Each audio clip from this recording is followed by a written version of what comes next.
In this video, we'll be discussing the isochoric or constant volume ideal gas process, isos in Greek meaning equal, and choros meaning space. As always, in the upper right, we have the ideal gas law to help us, where energy on the right equals energy on the left by the equal sign, energy on the left being the absolute pressure times the volume, and on the right side of the equal sign, the number of moles, N times R, the universal gas constant, times T, the absolute temperature of the system. On the upper left, we should always draw a PV energy state diagram, where the x-axis is the volume of the gas in our system, and the y-axis is the absolute pressure of the gas in the different states of our system. On this diagram, we should always draw isothermal curves. The curves closest to the origin are at lower constant temperatures and lower internal energy states, and the curves farther from the origin are at higher internal temperatures and therefore higher internal kinetic energy of the atoms or molecules. In this isochoric or constant volume ideal gas process is shown, the volume is constant, therefore the initial volume and the final volume and all intermediate state volumes are the same volume. Therefore the process runs along this vertical straight line up. Isochoric process we're going to discuss in this video is one in which the final pressure state is greater than the initial pressure state. So we're going up in pressure. As always with every problem, we should understand what our system is. Our system is, we're going to select, is the closed system, therefore no mass is going to go in and out of the system during the initial to final state process, and there's going to be a constant number of moles of this defined gas comprising a homogeneous volume inside our system. So our energy state diagram is shown. We have the gray system volume and we have the dash interface between the system inside and the surroundings outside. For this closed system energy process, we know that energy can exist in three forms, one being internal thermal kinetic energy, or U. From the PV energy state diagram for this particular example, we can see that the initial pressure is lower than the final pressure, and we can also see that the initial pressure is at a lower isothermal line or a lower internal kinetic energy line than is the final state. So going from the initial state to the final state, we're getting hotter, or we're increasing internal kinetic energy, so therefore delta U is greater than 0.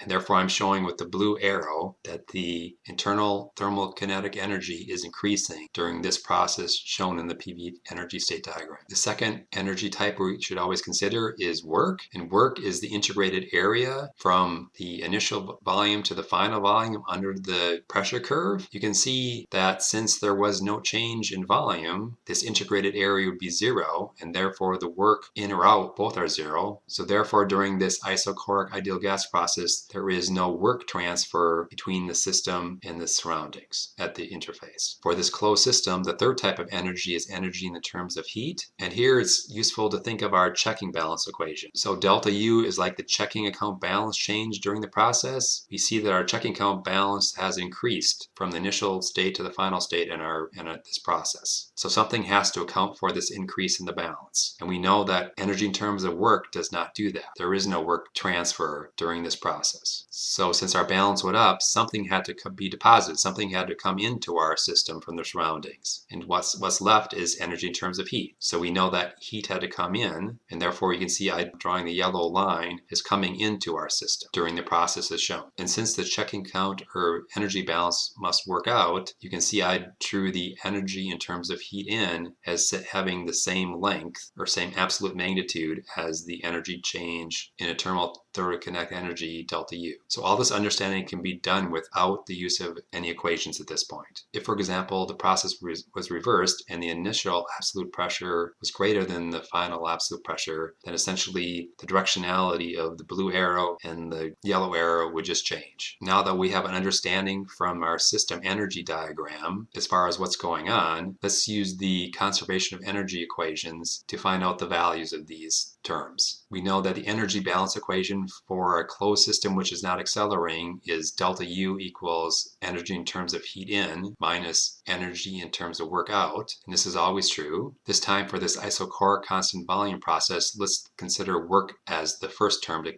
consider, and the work going from the initial state with the initial pressure and the initial volume to the state along the path as shown at constant volume to the final pressure following that line. And we know that integrated pressure under that dV term is 0 since since there is no change in volume. So therefore, for this isochoric ideal gas process, the energy balance equation simplifies because we have no work out term. So therefore, delta U is equal to energy in terms of heat in. And for the process shown where we see that the final state at higher pressure is at a high isothermal line, the final temperature is greater than the initial temperature. Therefore, the change in the internal thermal energy due to the internal kinetic energy of the molecules is greater than zero. And it's true for all ideal gas processes. This change in internal thermal kinetic energy equals n the number of moles in our closed system times the molar specific heat at constant volume C sub V times the delta T, the final temperature minus initial temperature. And both from the energy state diagram and from the equation, we know for this isochoric process that the delta U equals energy in terms of heat in. Therefore, we can directly solve for the energy in terms of heat in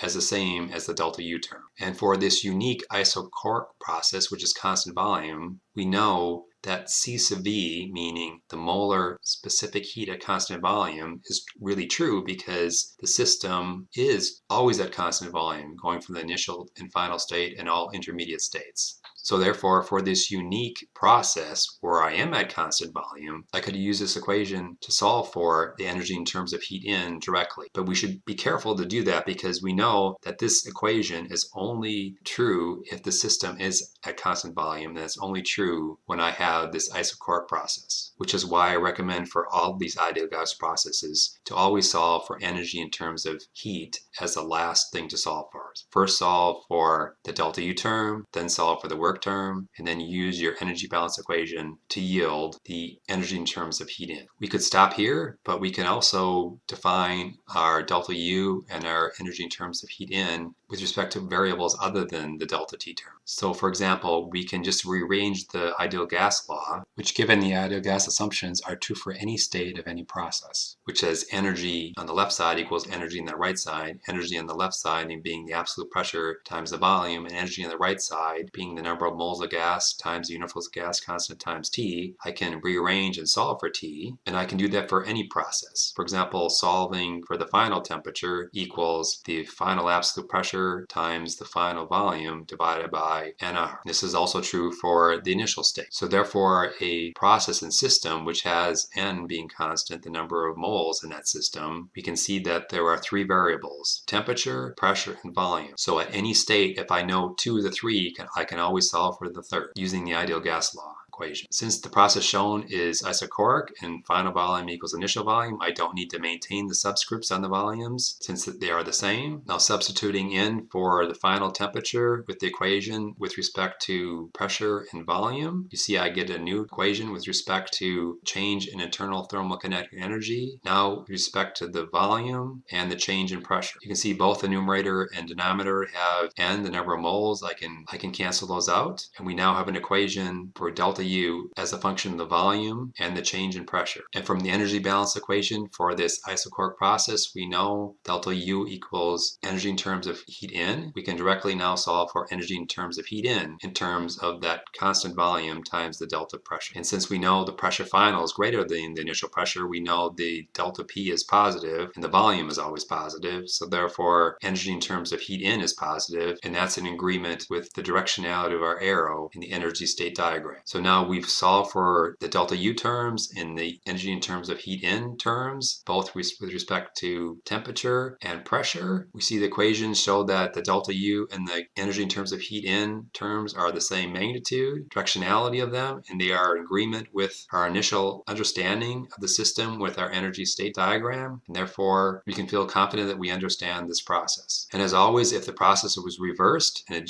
what's shown as the final state was really a new process with that's the initial state and the initial pressure was the final, everything would just be reversed. The delta U term would be negative, the work still would be zero, and the energy in terms of heat in would now be negative.